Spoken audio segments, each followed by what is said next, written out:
مراکز درمانی و بیمارستان‌های شهرهای پرجمعیت ترکیه مملو از بیمارانی که دچار نوعی بیماری تنفسی شدند. ماهیت این بیماری همه‌گیر هنوز در ترکیه کشف قطعی نشده، اما به حد کافی جمعیت زیادی را مبتلا کرده است. تست sayısı 100. هر روز حدود 100 نفر به مرکز درمانی ما برای آزمایش و درمان مراجعه می‌کنند که بیش از نیمی از بیماران دچار مشکلات تنفسی هستند. افزایش تعداد مراجعه به مراکز درمانی به حدی است که مسئولین بهداشتی خواستار آغاز آزمایش‌های مجدد کووید 19 به شکلی گسترده شدند.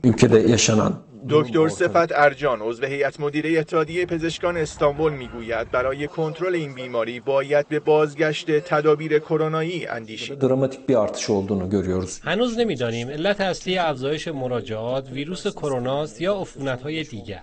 ولی قطعاً باید آزمایش‌های کووید 19 را هرچه زودتر به شکلی گسترده آغاز کرده و تدابیر لازم از قبیل استفاده از ماسک به ویژه در بیمارستان‌ها و دیگر مراکز درمانی را اجباری کنیم. در استانبول پرجمعیت‌ترین شهر ترکیه گسترش ناراحتی‌های تنفسی تا حدی است که فقط نیمی از دانش آموزان مدارس این شهر در کلاس حاضر شده و بسیاری از کارکنان ادارات در مرخصی‌های درمانی به سر میبرند. پس از استانبول در آنکارا پایتخت و شهر پرجمعیت ازمیر در غرب ترکیه هم مراجعات به مراکز درمانی به دلیل مشکلات تنفسی افزایش قابل توجهی داشته است. حمید کاملی، خبرگزاری صدا و سیما، آنکارا.